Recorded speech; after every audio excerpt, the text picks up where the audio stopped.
Hey everyone, Elle here. I know this is kind of weird for me to do two videos 2 days in a row, but I wanted to talk about something with you all. I wanted to talk about inclusion in the beauty industry. I do not want this video to specifically be about Tarte, but it is stemming from this controversy that is going on with them right now. If you have not heard, Tarte Shape Tape Concealer is a holy grail amongst many, and they released a foundation with the same line, like the same type of formula. And everyone was like so excited because people have been asking for a foundation forever from them. And if I want to be frank, the shade range was just downright offensive and just crappy, right?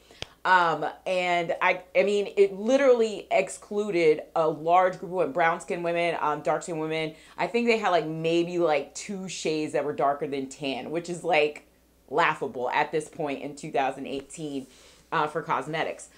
And I know people are upset, and I'm not telling anyone that they can't be upset about it.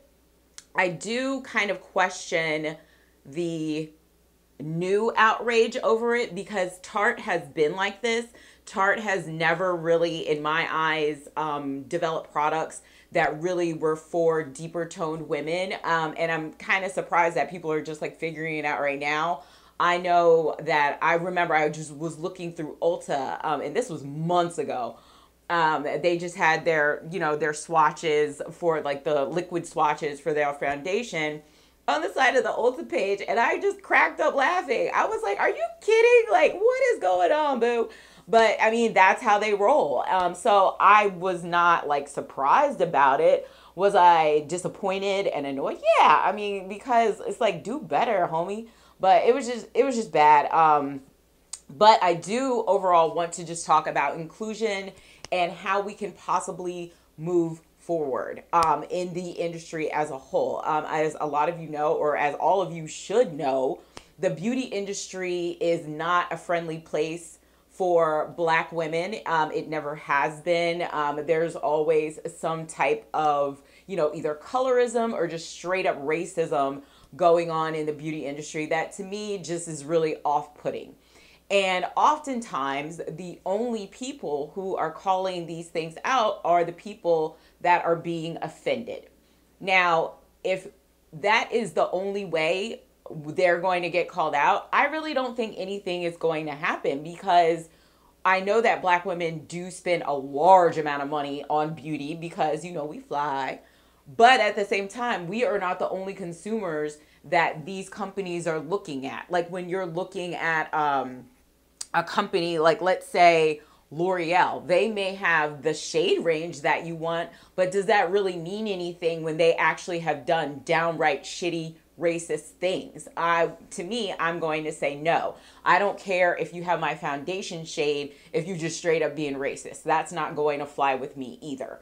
But we do need other people to call it out. It can't just be the other people being offended, and not only call it out. I don't need like a tweet. I don't need an outrage video or anything like that. People need to band together and just unite as women or unite as beauty lovers and stop buying from these brands. Just hit them where it hurts, hit them where the dollars are. And I honestly think that one of the reasons why Tarte ended up apologizing on their Instagram, it's like buried in their stories, but whatever. They ended up apologizing was not because they were listening to people. It was because they initially it said that they were releasing 10 more shades, but they went ahead with their launch and they thought that people who did find matches were going to love the foundation anyway and still rave about it and then build up more hype. So then when they released those shades, that Black women or darker toned women were still going to buy it from them.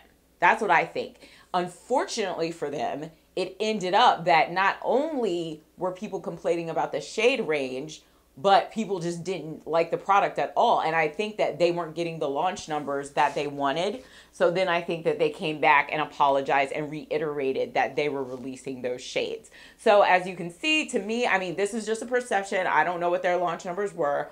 But I do think when overall they're just getting criticized, then they're like, hey, we have to change. If you only have brown skinned women, calling out a company, but then you have white women in the comments or lighter skinned women sitting there and be like, well, it's not that bad. Oh my God, stop complaining. Not everything is about you. I think my window has this weird, go down. I think it's a little bit better. Or you have light skinned women just being like, I'm going to buy it anyway. It's okay. Then they're thinking in their head, they're like, well, if we cut off one demographic, we'll be all right. Nah, that's not what they should be doing. That's really, really fucking bad. So, I mean, and personally speaking, I have had to change how I have thought about the beauty industry, how I have thought about, women being alienated. As a lighter toned black woman, most of the time I can find my shade. It's not, unfortunately, well, this also pisses me off. I hate it when I have to look for my shade amongst the sea of Asian and white women because they never have a lighter skinned black woman in their face chart or anything like that. But most of the time I can find my shade. So in terms of my skin tone, I don't necessarily feel excluded, but I do feel excluded as a black woman. And when other people talk about it, they say, oh, well, they don't have any shades for black women. When they do have my shade, it does irk me a little bit because I know that black women are a whole spectrum of shades. Not every black woman is brown skinned. So I do think that we should make the distinction between the two. And when I was much younger, I felt really offended that I felt like I was being excluded as a black woman in these conversations because it was this blanket term for talking about this type of exclusion.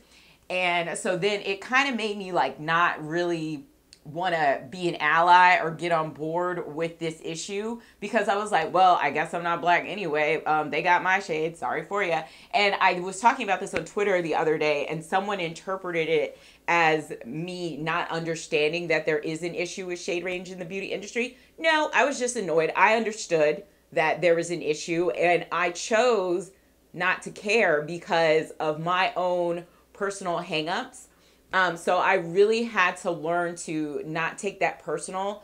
And I think that white women may have a little bit of the same issue. I can't say for sure. I'm not, trying to put everyone in a box. Because, when you're criticizing a company but that company is catering to you, you're kind of like, well, why do I have to be mad about this? But I kind of did some reflection on it, and you really have to call out things like that or, absorb things like that, not because it pertains to you, not because someone else or the group that is being targeted can do something for you, but because you know that it's wrong.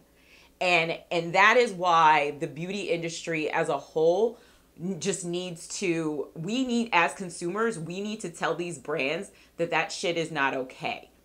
And I think that by telling them, it's not okay, we need to support the inclusive brands. We need to support the diverse brands. We need to support Black-owned brands. That's why I started my Instagram, Dupe Black, because I saw all these people complaining about, the products that were being released from mainstream brands, saying that they weren't for brown-skinned women or Black women or, other people, and using all white women in their marketing and things like that.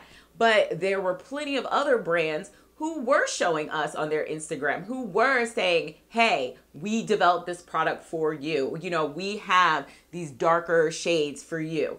And I think that we should continue and make a point and make it a priority to to support these brands, because otherwise those are the brands that need the shine, not the brands that don't care about people. I don't care if your concealer is bomb when your marketing is crap. Come on. It's just, and at the end of the day, it's just makeup. You're not going to die without a lipstick. How many, look at this. Look at all these lipsticks, y'all. You think I'm going to die if I can't buy a lipstick from Maybelline, which I don't anymore. That's all I think. And I really think that we all of us, not just one group of people, really need to look at these brands and kick them to the curb when they aren't acting right, and when they blatantly are just being what would the word be? When they're being, oh gosh, I don't know, racist. When you, that's the only thing I can think of. When you're literally, when you look at your shade range and you say, huh, that tan would look good on any black girl. No, why? What is wrong with you? But yeah, that's pretty much my thoughts. Hopefully, I didn't want this to be too negative. I really just wanted to talk about this as a whole because it's been one of my gripes for probably the past year or so. And it really did fuel me to start my page because I really, instead of just getting on Twitter and being like a Twitter warrior and talking about these other brands, I would like to point my support towards those inclusive brands. So that is it. Leave your thoughts in the comments. Remember, please keep it cute. As always, you know I don't like the nasty. So yeah, thank you for watching and I will talk to you later. Bye.